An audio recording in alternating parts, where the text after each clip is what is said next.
மோசமான ஆட்சி. நாளைக்கு கூட அண்ணன் எடப்பாடியார் அவர்கள் ஆர்ப்பாட்டம் அறிவித்திருக்கிறார். எதுக்கு ஆர்ப்பாட்டம்னா, போதை பொருள் எங்க பார்த்தாலும் கஞ்சா, கஞ்சா இல்லாத இடமே கிடையாதுன்னு ஆயிடுச்சு. பொட்டி கடையில கஞ்சா, பொட்டி கடையில கஞ்சா, பேப்பர் கடையில கஞ்சா, காலேஜ் வாசல்ல கஞ்சா, பள்ளிக்கூடத்து வாசல்ல கஞ்சா. கொலைகாரங்கிட்ட போய் கேட்டா, ஏன்டா கொலை பண்ணேன்னா, நான் கஞ்சா குடிச்சிருந்தேன், கஞ்சா போதையில வெட்டிட்டேன்றான், கஞ்சா போதையில குத்திட்டேன்றான். எங்க பார்த்தாலும் தமிழ்நாட்டில் கஞ்சா. இப்போ ஒரு அரை மணி நேரத்துக்கு முந்தி தம்பி இளங்கோ கடையில உட்கார்ந்துருந்த நானும் மாவட்ட செயலாளரும், அந்த செய்தி ஓடுது, 33 டன் கஞ்சா தமிழ்நாட்டில் நேற்று பிடிபட்டிருக்கு. 33 டன் கஞ்சா. இப்போ அரை மணி நேரத்துக்கு முந்தி நடந்த சம்பவம் இது.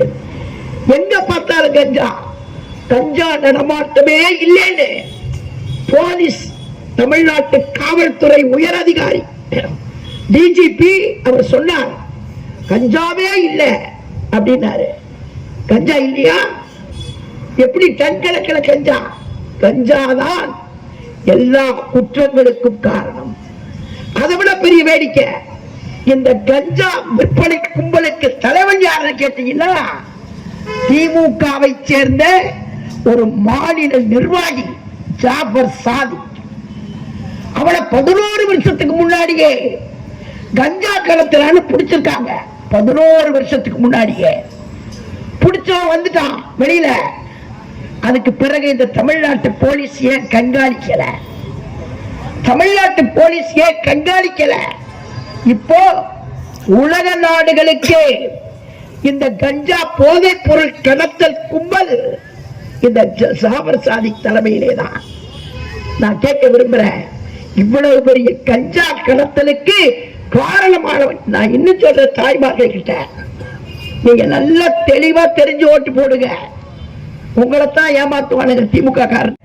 அண்ணன் எடப்பாடியார் அவர்கள் ஆர்ப்பாட்டம் அறிவித்திருக்கிறார். எதுக்கு ஆர்ப்பாட்டம்னா, போதை பொருள் எங்க பார்த்தாலும் கஞ்சா, கஞ்சா இல்லாத இடமே கிடையாதுன்னு ஆயிடுச்சு. பொட்டி கடையில கஞ்சா, பொட்டி கடையில கஞ்சா, பேப்பர் கடையில கஞ்சா, காலேஜ் வாசல்ல கஞ்சா, பள்ளிக்கூடத்து வாசல்ல கஞ்சா. கொலைகாரங்கிட்ட போய் கேட்டா, ஏன்டா கொலை பண்ணேன்னா, நான் கஞ்சா குடிச்சிருந்தேன், கஞ்சா போதையில வெட்டிட்டேன்றான், கஞ்சா போதையில குத்திட்டேன்றான்.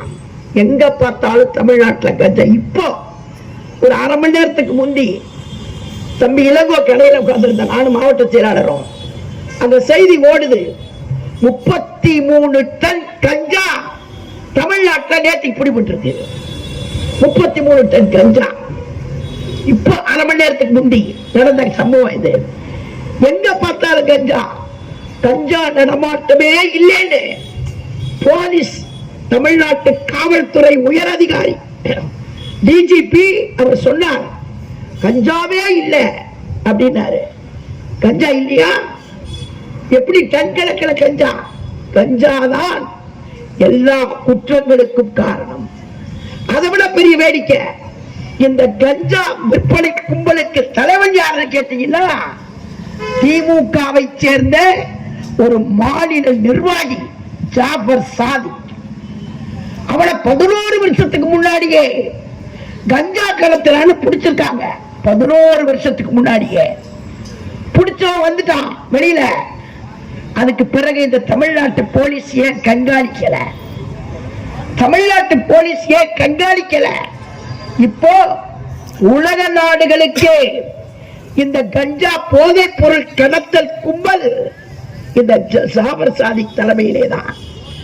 நான் கேட்க விரும்புறேன், இவ்வளவு பெரிய கஞ்சா கடத்தலுக்கு காரணமானவன் நான் இன்னும் சொல்ற தாய்மார்கள் கிட்ட, நீங்க நல்லா தெளிவா தெரிஞ்சு ஓட்டு போடுங்க. உங்களைத்தான் ஏமாத்துவானுங்க திமுக காரன்.